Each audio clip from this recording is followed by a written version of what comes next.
Se é uma mãe, então, ou uma cuidadora que teve atividade de cárie, ela tem essa bactéria, ela vai passar essa bactéria como? Soprando alimento, olha que coisa simples, para esfriar. Ou experimenta se tá bom e dá para o bebê. O selinho é básico. E beijar também a mão do bebê. Às vezes o bebê fica com a mãozinha dele na sua boca e põe na dele. Então, são formas de transmissão. Se for evitado isso, muita coisa a gente já está evitando, porque dos fatores que dão doença para o bebê são justamente esses que começam com a transmissão bacteriana. E eu acho que isso vale de dica para todas as pessoas que estão nos assistindo. Eu não sou mãe, mas eu tenho sobrinhos, né? Então, eu sempre tive muito cuidado, isso você falou, beijar a mão. Os meus sobrinhos viviam quando eram mais bebezinhos, agora eles já estão com 3, caminhando para 4 aninhos, 2 e 3 anos. E quando eles eram bebês, sempre ficavam com a mãe na boca. Então, eu não gostava. Nem que, quando eu via alguém vindo de fora e beijando a mãozinha deles, eu já ficava meio assim. Porque eu acho que é um perigo você fazer isso, né? Às vezes a criança está com o sistema imunológico baixo, se resfriou, aí você vai lá, dá um selinho, dá um beijo muito perto da boca. Não pode fazer isso, né? Não se deve fazer isso. Não estou falando que a gente não deve nunca mais é beijar o bebê, não é abraçar o bebê, beijar o bebê, não. Mas realmente, na boca, é o tipo da coisa que você falou muito certo. Ele não está preparado ainda, ele não tem a imunidade que a gente tem com 20, 30 anos. Então, a gente vai estar passando um monte de coisa que pode ser perigosa. E hoje tem doenças aí, de novo, no mercado, né, brincando? A gente tem tuberculose aumentando, a hepatite é transmitida pela saliva. Então, às vezes, sem querer, a gente pode estar comprometendo a saúde do bebê, sim. Doutora, a senhora trouxe alguns monstruários? Como eu posso chamar? É, isso mesmo. Por favor. Então, aqui a gente tem um amigão da gente que tá toda hora Criança aqui. tem... Aliás, já que eu vi ele, eu vou perguntar. Criança tem medo de ir no dentista que nem adulto? Então, tinha. Mas eu acho assim que antigamente a gente não tinha pessoas, profissionais que realmente que fossem Voltados, especialistas na criança. Tem muito dentista que atende criança sem ser especialista. Então, é lógico que o dentista tem como atender uma criança. Mas sendo especializado nisso, você tem um monte de informações a mais e o tratamento muito mais adequado a elas. Então, por exemplo, no meu consultório, eu não me visto de princesa, nada disso. Eu sou dentista como uma pessoa como todo mundo. Mas tem um ambiente para a criança, tem uma sala de brinquedo para a criança poder já ficar ali se adaptando para uma consulta. Tem um diálogo diferente com a criança, né? Então, a criança não é um adulto pequeno. A criança está descobrindo o mundo. A criança é a primeira vez no dentista. Então tem que ser uma coisa legal, tem que ser uma coisa que fique para a vida inteira. Para ela não ter medo nunca mais, né? A gente só tem trauma e muitas pessoas ainda da minha geração, um pouco abaixo, ainda tem trauma de dentista porque sentiu dor. Se você sentir dor em qualquer coisa da sua vida, se você pegar o dedo e puser na tomada e tomar um choque, nunca mais você vai pôr o dedo. No dentista, essa primeira experiência é a mais importante. Então, se a criança realmente for lá, for bem recebida, o dentista saber a hora de atuar com aquela criança, porque às vezes a criança está indo só para fazer prevenção. Não, vamos forçar, vamos pôr na cadeira, vamos escovar o dente. Não precisa. Tem como a gente pegar uma criança, tem como a gente fazer prevenção sem traumatizar. Ah, vem uma criança que acabou de tomar um tombo enorme, está toda sangrando, é lógico que a gente vai falar, não, vamos esperar. Mas mesmo numa hora de emergência, a gente tem que ter uma visão diferente. A mãe está assustada, o pai está assustado, a criança está berrando, está todo mundo estressado e você tem que fazer uma uma interação especial, né? Totalmente. Você interage de uma maneira especial. Tem que ser, tem que ser. E esse amigão aí que tem os dentes lindos? Então, esse amigão é o que a gente espera de toda criança, que fique sempre com a dentição completa. As crianças adoram brincar. Então, eu trouxe mais assim para mostrar que é fácil escovar o dente de qualquer pessoa, como é fácil de você mostrar para uma criança isso. Ela não vai ter como fazer a escovação dela até 6 anos de idade sozinha. Ela não tem controle motor. Mas ela vai aprendendo, ela vai olhando, ela vai absorvendo as informações, como que escova E me aqui. conta se a mãe também não aprende nessa hora, porque às vezes a mãe também não sabia qual que era a maneira correta de escovar, né? Importantíssimo. Nessa fase, a gente tem que explicar para a mãe. A criança até fica meio de lado, porque é legal a criança ver? É. Mas é a mãe que vai fazer. Então, não adianta a gente explicar só para a criança, realmente, a gente tem que falar com a mãe. Então, se é um bebezinho que não tem dente, vai falar para a mãe, mãe, tem que passar o lencinho, tirando a sujeira entre o lábio e a gengiva. Se é uma criança que já tem dente, como que vai usar Se tem poucos dentinhos, já usa uma escovinha? Perfeito. Se tiver poucos dentes, aonde tem dente, a gente tem que escovar o dente com escova de dente. Mesmo aquelas dedeiras que tem no mercado, a minha dissertação de mestrado foi sobre higiene bucal de bebê, então não é uma coisa que eu estou falando à toa. a gente percebe assim, aquela dedeira é muito legal, mas ela não remove a placa como a escova de dente. Quem limpa a dente é a escova, nem precisa de pasta. Tá? A pasta é um outro cosmético que pode ser adicionado, mas quem limpa é a escova. Então, onde tem dente, a gente faz a higiene bucal, faz a escovação. E nas partes que ainda não tem dente, a gente continua passando o lencinho ou a gaze com a solução. Por quê? Porque nessas partes, às vezes, fica um pouquinho de resíduo alimentar e, às vezes, a criança não consegue tirar, fazendo autolimpeza, que a gente chama, né? Que é passar a língua nesses lugares. Aí fica lá, um tempão.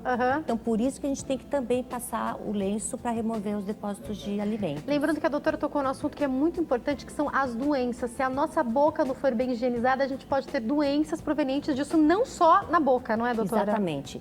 Hoje a gente faz a prevenção pensando em não ter problema bucal, mas pensando na saúde como um todo, na saúde sistêmica.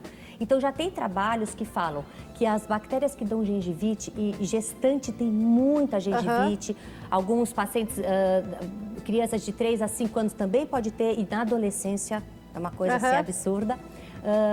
A gente tem que tomar cuidado porque essas bactérias, por exemplo, na gestação, se tem uma gestante com muita bactéria bucal, com sangramento, etc., e não se cuida, ela pode ter o neném nascendo prematuramente. Olha como interfere. Pra você ver, porque é uma doença crônica, fica lá toda hora inflamando a gengiva e vai um monte de substâncias pro sangue que acabam induzindo o parto antes da hora.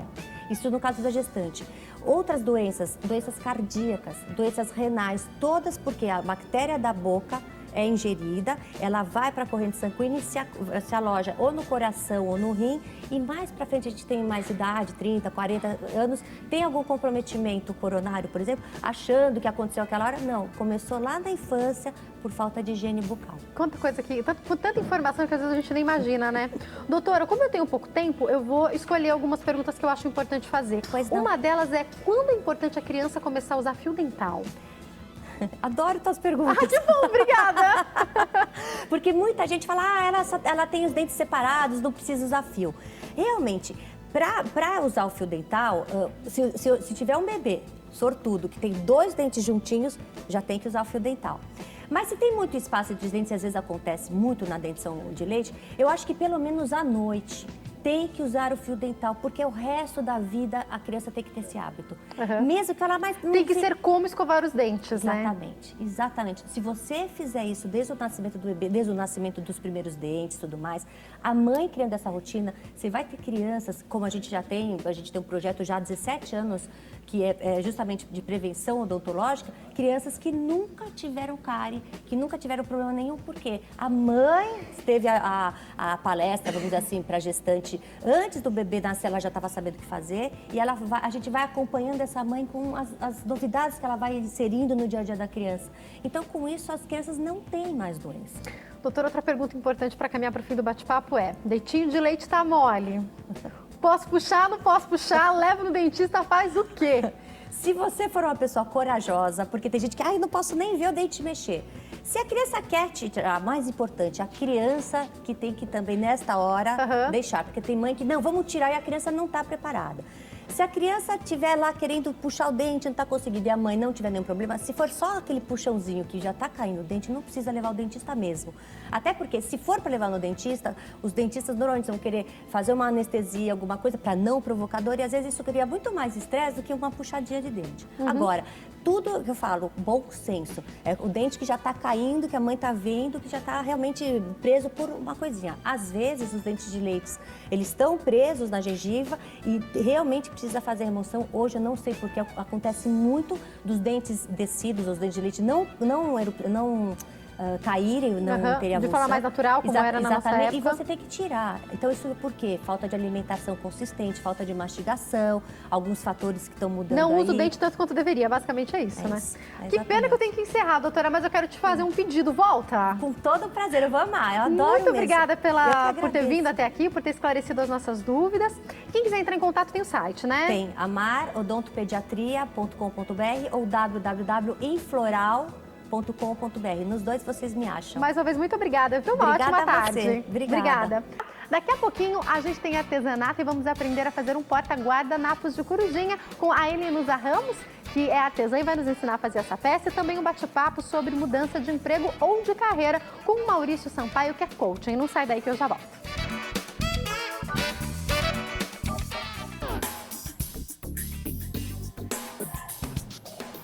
Nosso programa está de volta e agora a gente vai falar sobre mudança de emprego ou de carreira. Como que a gente faz isso, hein? Eu estou recebendo o Maurício Sampaio, que é coach aqui. Tudo bem, Maurício? Tudo bem, Boa Jaqueline? tarde. Boa tarde, obrigado pelo convite. O prazer é nosso em te receber aqui. Olha, a dúvida, ela é frequente. Antigamente, a gente tinha muito medo de escolher a profissão, porque ela era, e eu digo que para algumas pessoas, a gente ainda tem esse pensamento de que ela é definitiva. Então, você escolheu a sua profissão, fez a faculdade, tem que seguir aquilo para o resto da vida. Mas a gente já sabe que essa não é a realidade. Se a gente está insatisfeito por algum motivo, dá para mudar, Maurício? Ah, dá, né? Acho que hoje o mundo está permitindo que você faça transformações a qualquer momento na sua carreira, na sua trajetória.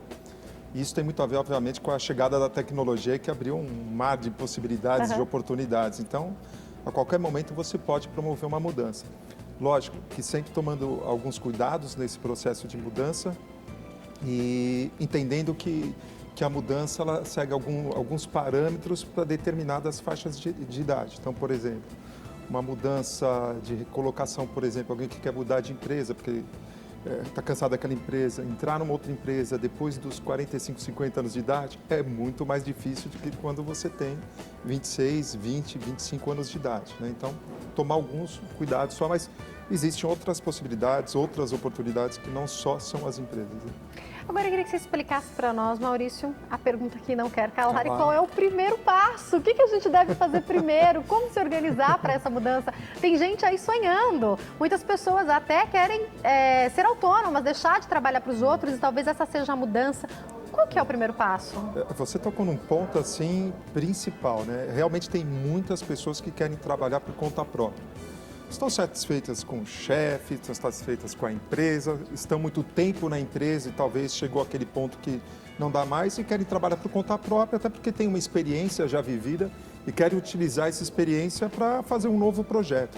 Às vezes, ou trabalhando como conta própria, no meu caso, por exemplo, como coach, eu formo milhares, centenas de coaches no Brasil inteiro, eu tenho uma escola de coach.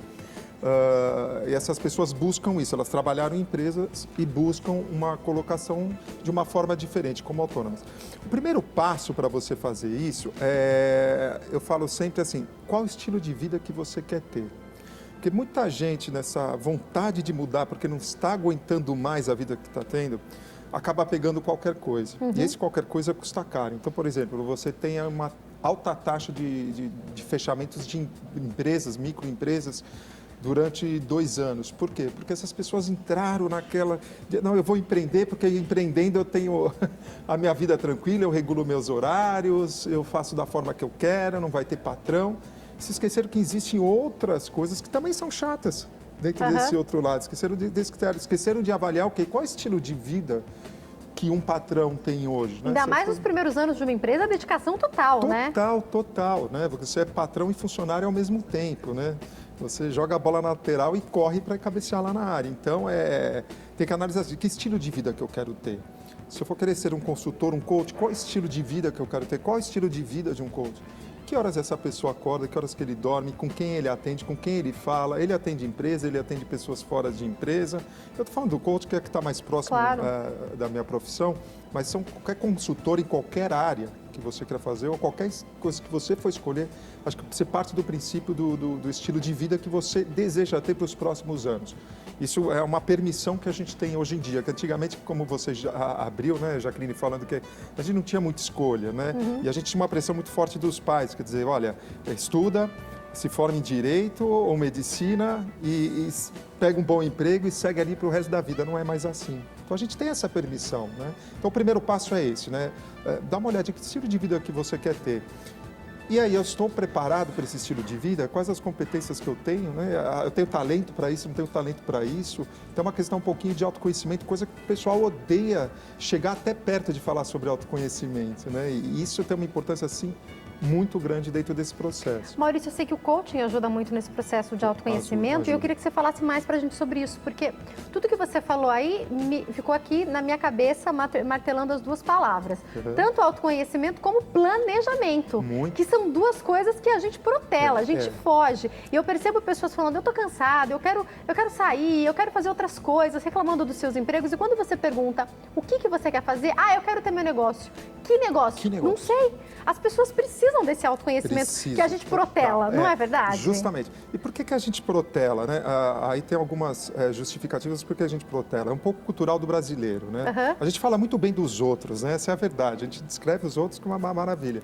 Mas a nós mesmos, isso eu vejo nas minhas palestras. Às vezes eu brinco, chamo alguém lá no palco e fala um pouquinho sobre os pontos fortes, aquilo que você faz bem, tal. A pessoa não fala. Se pedir para falar sobre as coisas ruins que ela tem, pronto, é uma festa. Falar né? das próprias qualidades É muito difícil. Por quê? Porque a gente não trabalha isso dentro da educação. Eu não lembro de ter tido na escola, na infância, alguma matéria que trabalhasse sobre isso. Depois, na faculdade, idem. Eu também não tive isso.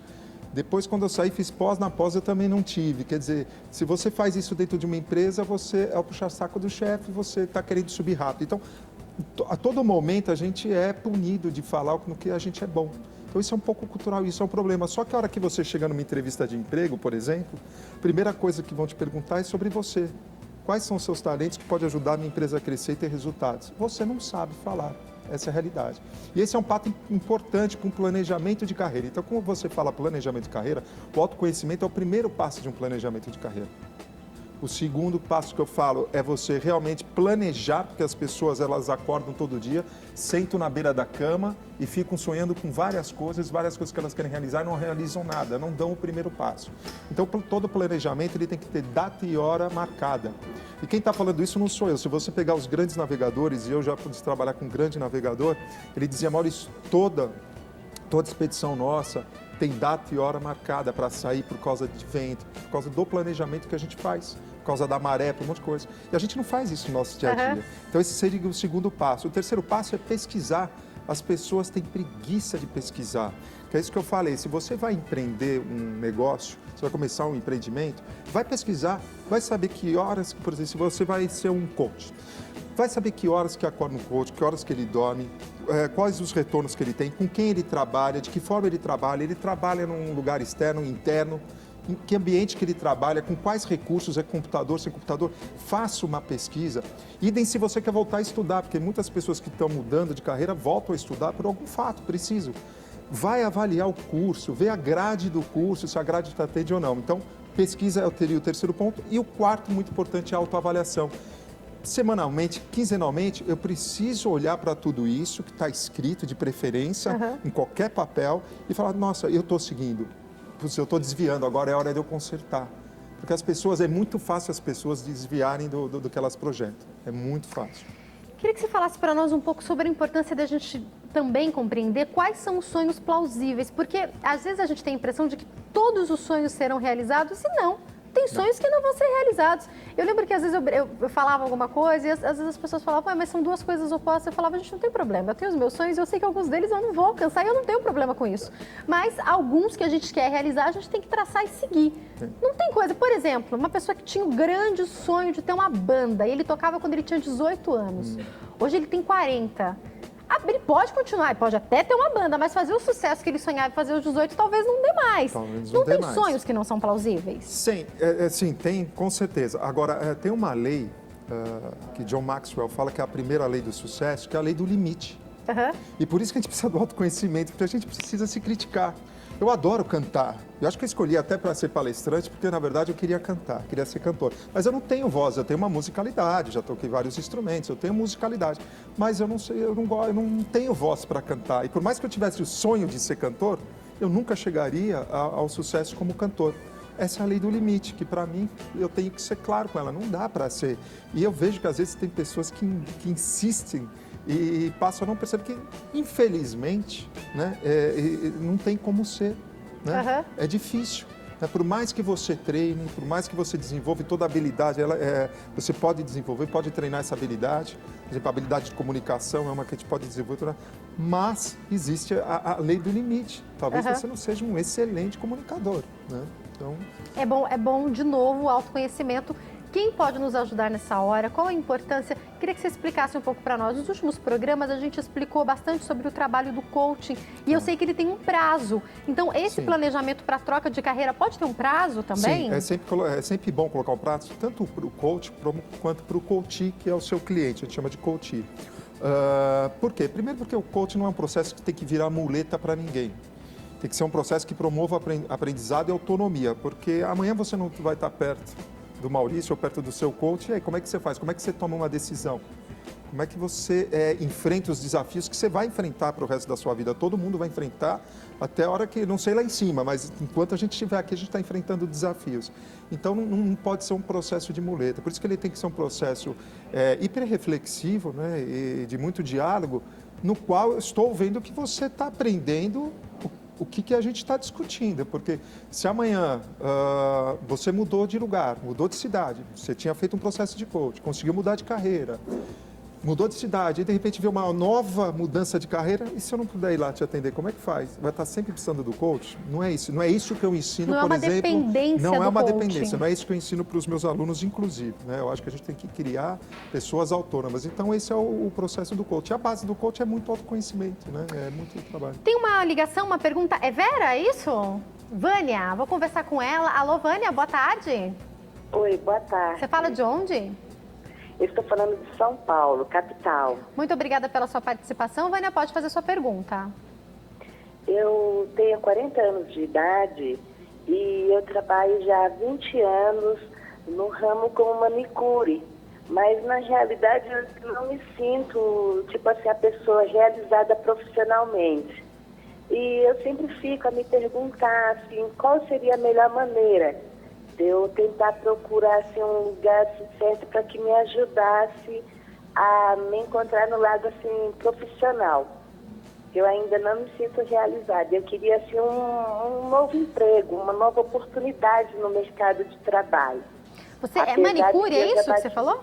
Sim, sou manicure. Eu já bati em várias portas de outros tipos de serviço, mas devido à falta de oportunidades, nunca que eu consegui. Muito obrigada pela sua participação, Vânia. Um abraço.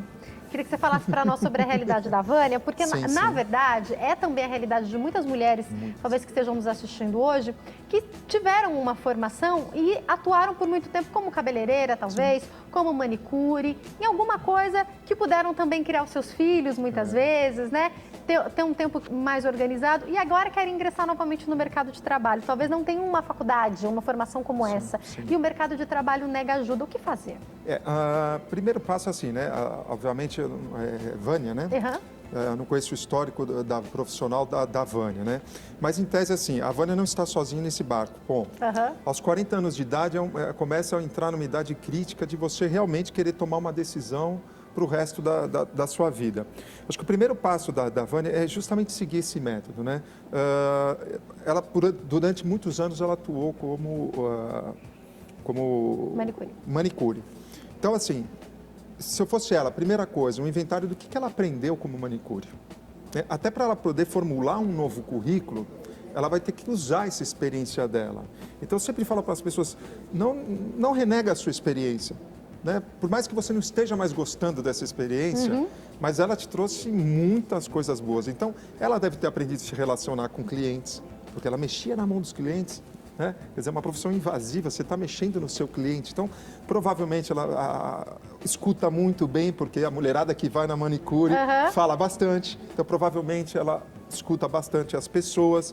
Então, ela deve ter um poder de comunicação muito bom e de paciência. E, enfim, eu acho que ela tem que fazer uma lista. Vânia, eu acho que se eu fosse você, eu faria uma lista de todas as competências que você desenvolveu durante esse ano. Esse seria um grande exercício. O segundo exercício é: o que de fato eu estou querendo daqui para agora? Né? Não adianta procurar um emprego sem você responder para você essa pergunta. Né? E você vai conseguir mais facilmente responder essa pergunta quando você fizer essa lista. Porque você vai falar assim, poxa, que legal, realmente alguma coisa que está dentro da atmosfera de comunicação. Eu preciso procurar alguma coisa de comunicação. Senão vão pegar a Vânia e vão jogar ela num departamento financeiro, ela vai passar mais um ano e vai odiar. E vai ficar infeliz, provavelmente, né? E vai ficar infeliz, daqui a pouco ela está trocando de emprego. Então, primeiro passo, e isso é um exercício de autoconhecimento que a gente faz bastante. Eu acho que, aliás, não só para a Vânia, mas para todo mundo que está assistindo. Até para você que não quer mudar de emprego. Eu acho tão interessante você colocar, porque às vezes a pessoa se desvaloriza tanto, né? Nossa, eu não tenho experiência nenhuma. Todo mundo tem. Todo mundo tem. É que ninguém para colocar a experiência num papel. E talvez você não esteja conseguindo passar numa entrevista de emprego porque você não está vendendo bem seu peixe. Daqui a pouco eu vou te perguntar sobre isso, tá? Eu vou perguntar para ele ainda sobre marketing pessoal. E uma dica também, vai ser minha próxima pergunta, já vou deixar qual vai ser, porque eu vou dar um recadinho, é sobre vendas. tem muitas possibilidades em vendas hoje, inclusive para você ser consultor de vários tipos de empresas. Então, empresas que vendem produtos de maquiagem, através de catálogo, que vendem lingeries, enfim, N coisas dá para as mulheres, principalmente, fazerem hoje. Será que é uma boa para todo mundo? Que ser vendedora eu sei que não é fácil, daqui a pouco eu te pergunto, tá? E agora a gente continua conversando com o Maurício Sampaio, que é coaching. Maurício, a pergunta que eu te fiz foi sobre vendas, porque a gente tem N possibilidades hoje com relação a vendas. Mas a pergunta é, todo mundo consegue vender bem ou alguns clientes você tem que orientar naquela mesma história do autoconhecimento? Pode responder. É engraçado, até antes de entrar aqui para essa entrevista, a gente estava conversando aqui nos bastidores sobre vendas, né? E as pessoas, primeiro, elas têm assim, principalmente os autônomos, né? Elas acabam se pautando muito em conhecimento e pouco em venda. E eu estou falando isso porque comigo foi assim, quando eu resolvi me tornar um autônomo e trabalhar por conta própria, eu me preocupava muito com conteúdo, muito conteúdo que é importante, mas esquecia de vender, então não conseguia pagar as contas. Então, vendas é uma habilidade que você tem que desenvolver, qualquer profissional tem que desenvolver. Se ele vai ser um vendedor direto, ou se ele vai vender o serviço dele dentro da própria empresa dele, ou se ele vai vender o serviço da franquia dele, ele tem que entender de vendas. E vendas nesse mundo moderno é a coisa mais simples que existe, porque a venda ela é feita através de construção de valores. Como é que eu faço as minhas vendas, por exemplo? Eu uso as redes sociais, eu tenho um canal no YouTube, eu tenho o Facebook, e eu dou valor para as pessoas. O que é valor para as pessoas? Eu entrego conteúdo que transforma a vida das pessoas gratuitamente.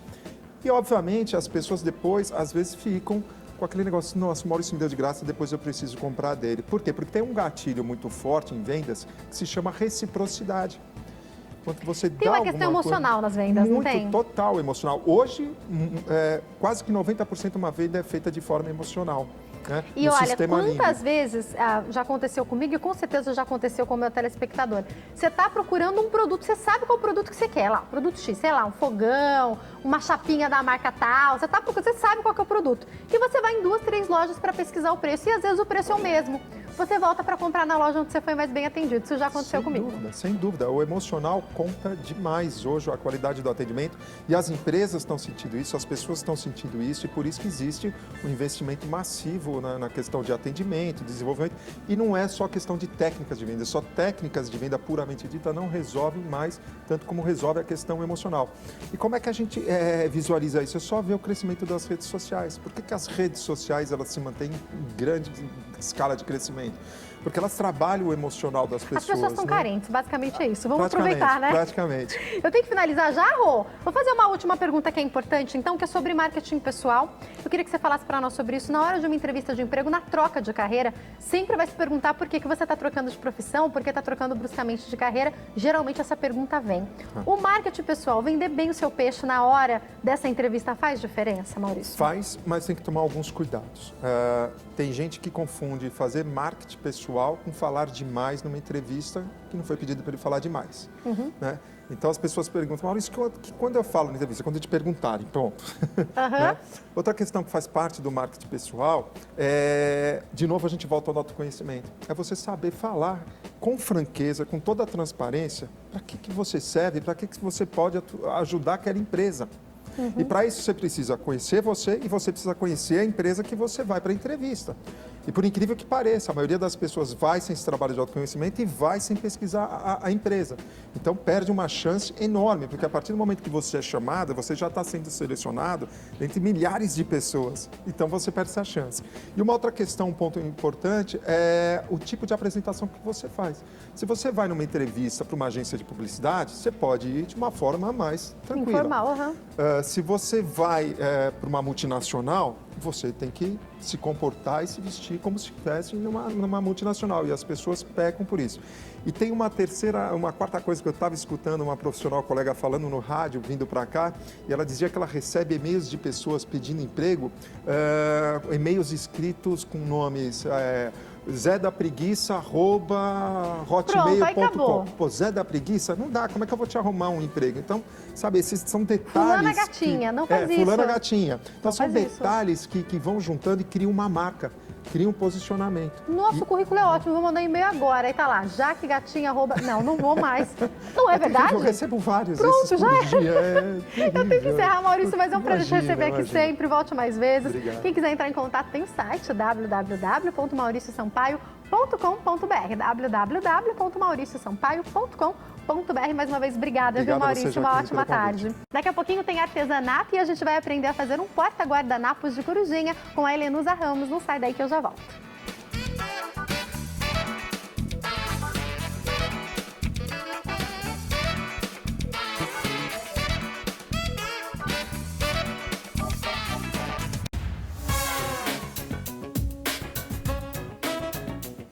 O nosso programa está de volta e agora é hora da gente aprender a fazer a peça do dia, então roda o VT.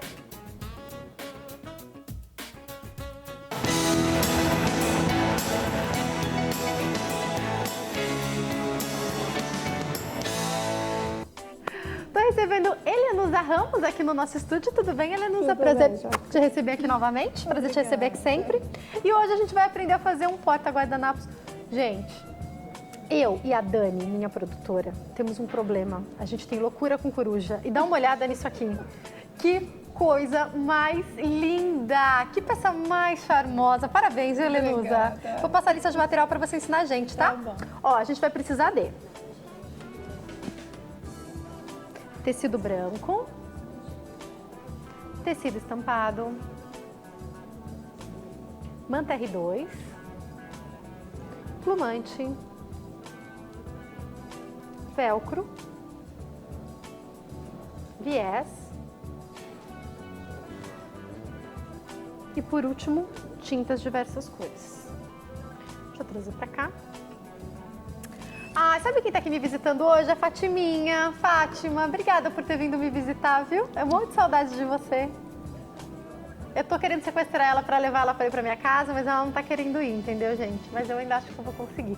Fátima era obreira comigo na Igreja da Graça desde que eu tinha o quê? Uns 12, 13 anos, né, Fátima? Ó, a gente é amiga de muito tempo. Vamos lá? Vamos. Não precisa entregar a idade, não precisa falar quanto tempo faz. Não precisa contar essas coisas, É, né? bom, Pra não. que contar isso? Então, já as meninas em casa vão pegar o tecido 30 por 30, a manta R2, vão fazer um sanduíche. Aqui. Vão pegar o viés na máquina, né? Põe um alfinete aqui para ficar mais firme, passo ferro, porque aí a manta adere ao tecido. Então, elas podem fazer todo branco, como aqui que eu fiz o fundo Você fez com branco quilt e aqui o lindo. estampado. E passei o viés em toda a volta da peça, que elas vão e reservam essa parte aqui. Aqui tem o desenho, a carinha da coruja. Elas passam para um tecido. Depois a gente pode tirar uma foto, colocar no Isso. Facebook do programa. Mas deve ter no seu site também, né? O molde. Tem, vou disponibilizar lá. Aqui elas passam o desenho para o tecido branco, pintam a carinha da coruja com palha, faz o contorno com o rústico, faz o biquinho dela com amarelo, com laranja, o olhinho com branco, usa o verde musgo para fazer a cor do olhinho dela, deixa secar.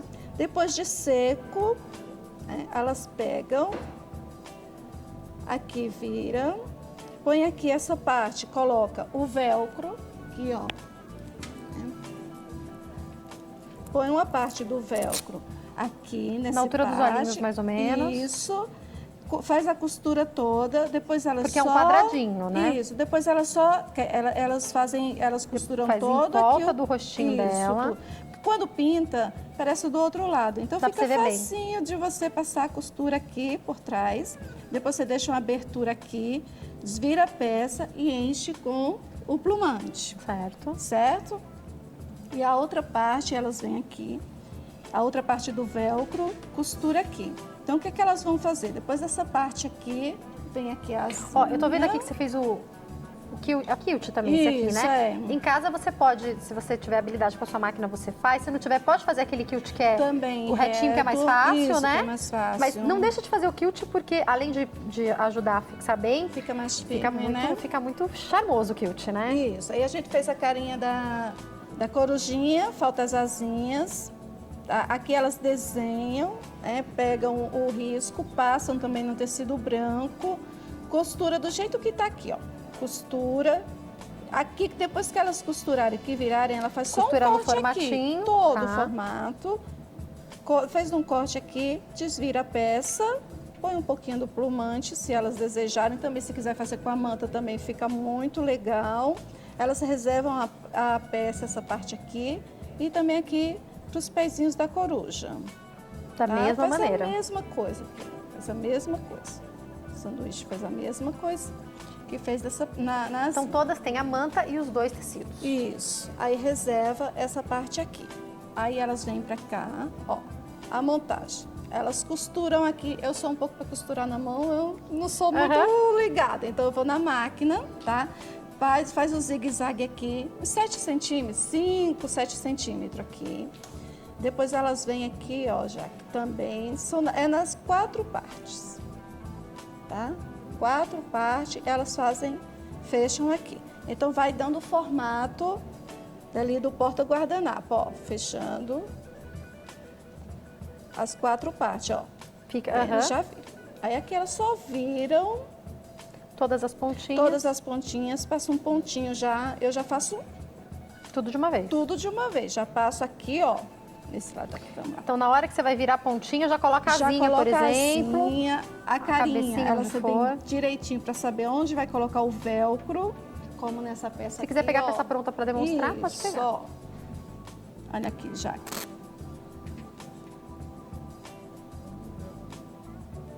Ó, o velcro eu coloquei aqui, costurei. Aqui eu grudei, ó, com um zigue-zague, como eu falei. Já faz o formato dele. Se você quiser lavar, você só tira a cabecinha da corujinha. Olha aqui atrás, para as meninas verem como que foi. Isso aqui eu costuro antes de fechar, para ficar fácil. Depois elas só grudam aqui. Pode ser, com outra medida, elas podem estar fazendo cestinho para o pão, colocar o pão para a mesa, ficar assim, aquele charmezinho charme. de coruja, né? Como eu sempre trago vaquinha, falei, Hoje a dessa gente vez mudou, eu vamos trazer a vou trazer corujinha. Coisa mais vaquinha. linda. Então fica uma peça. Fácil de fazer. Isso, e bem... Quanto mais ou menos eu gasto e por Diferente. quanto eu posso vender? Qual a sua sugestão? Olha, eu acho que a gente gasta uns 20 e um torno dos 40, 45 que você está vendendo. Se você for naquelas lojas grandes, você paga uns 60, 70 reais no porta-guardanapo.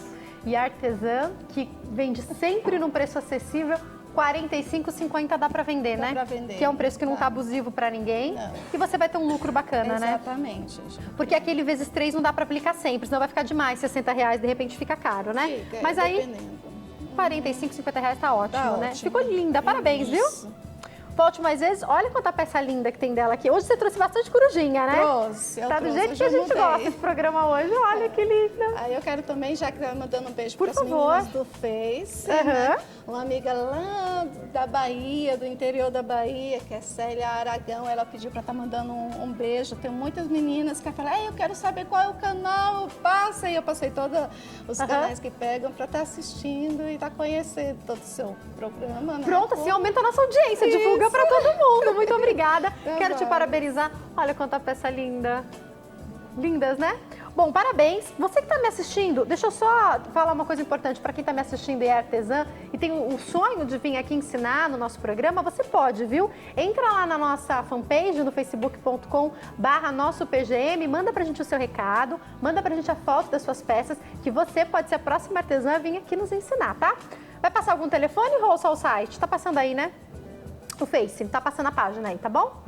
Tá passando aí os telefones também, tá passando tudo. Agora eu vou passar os telefones para quem quiser entrar em contato com a Helenusa. Helenusa, conta pra gente. Eu sei que eu já perguntei das outras vezes que você veio, mas quem quiser, você tem as peças por encomenda, né? Tenho, isso. Vendo pelo Elo 7, uma loja no Elo 7 que eu tenho, eu vendo, faço tanto algumas vezes tenho pronta entrega, como por encomenda. Você tá dando cursos? Não, por enquanto não. Ih, as meninas sempre querem. É, Ó, vou passar o site www.elo7.com.br/nusaartes.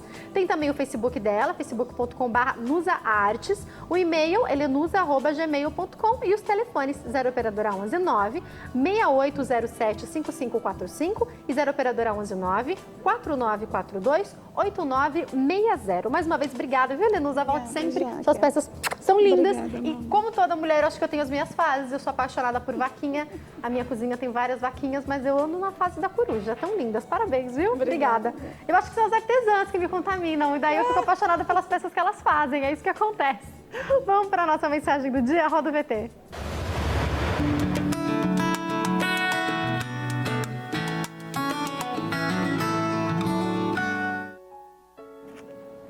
Quero dividir hoje com você uma passagem que está lá em Tiago, capítulo 1, versículo 19. A palavra de Deus ali diz assim: sede prontos para ouvir, tardios para falar e tardios para se irar, porque a ira do homem não opera a justiça de Deus. Às vezes nós nos deparamos com situações onde nós queremos resolver o problema e recentemente eu vi algumas pessoas conversando e falando: não, eu vou resolver, eu vou conversar, isso não está certo, eu não vou deixar assim. Às vezes isso acontece conosco, porque na hora que a gente escuta uma notícia, que a gente ouve falar que fizeram fofoca com o nosso nome, que alguma coisa está errada na empresa, na família, com as pessoas, sobe, né? E daí você fala: não, agora eu vou resolver, eu preciso falar. Não é isso que a Bíblia orienta. A nossa ira, a ira que se manifesta em nós, não opera a justiça de Deus. Porque a gente não sabe de fato o que aconteceu, a gente tem que ver o outro lado, tem que entender. Então, às vezes, a gente tem que compreender que não é hora de falar. Aqui a orientação que o Tiago nos dá é sermos prontos para ouvir, mas tardios para falar e para nos irarmos. Cuidado com as facções e com as contendas. É curioso como nos últimos tempos, todas as palavras que o Senhor tem me dado, e eu tenho tentado compreender cada dia mais o que o Senhor quer falar comigo, estão relacionadas a esse assunto. Então eu falei aqui com vocês sobre o cuidado com o fermento dos fariseus, que o Senhor Jesus fala, se eu não me engano, em Lucas capítulo 12. Ele fala sobre isso. Depois, a palavra de Deus também, eu dividi com vocês do que está escrito em Amós, capítulo 3, versículo 3. Andarão dois juntos se não estiverem de mútuo acordo. E aí também tem aquela palavra que fala que as más companhias corrompem os bons costumes. O que eu quero falar para você então hoje com essa passagem é que às vezes alguém vem te inflamar, alguém vem com fermento, alguém vem para colocar lenha na fogueira mesmo, para te contar uma história. Na sua igreja isso pode acontecer, na sua empresa isso pode acontecer, na sua família isso pode acontecer, uma ligação de alguém justamente para causar contenda, uma fofoca, despretensiosa ou não. De propósito ou não, não importa. O que importa é que eu e você temos que ser diferentes. Nós temos que ser prontos para ouvir e tardios para falar. A nossa ira não opera a justiça de Deus. E precisamos tomar muito cuidado com aquilo que a gente faz, com aquilo que a gente ouve e com as pessoas com quem a gente anda. Como a palavra fala lá no Salmo de número 1, a gente tem que prestar atenção na roda na qual a gente está, nas conversas que a gente tem, porque o nosso prazer tem que ser na lei do Senhor, em meditar nela de dia e de noite. Amanhã a gente fala mais sobre isso. Obrigada hoje pelo seu carinho, pela sua audiência. Foi um prazer ter você com a gente. Eu quero mandar um beijo para minha avó Vânia e para o meu avô João, que hoje fazem 50 anos de casados. Parabéns para vocês, é muito tempo, né? Um beijo, Deus abençoe, vô e vó, parabéns, viu? Um beijo grande, obrigada a você pelo seu carinho, pela sua audiência. Eu te espero aqui amanhã, uma ótima tarde. Tchau!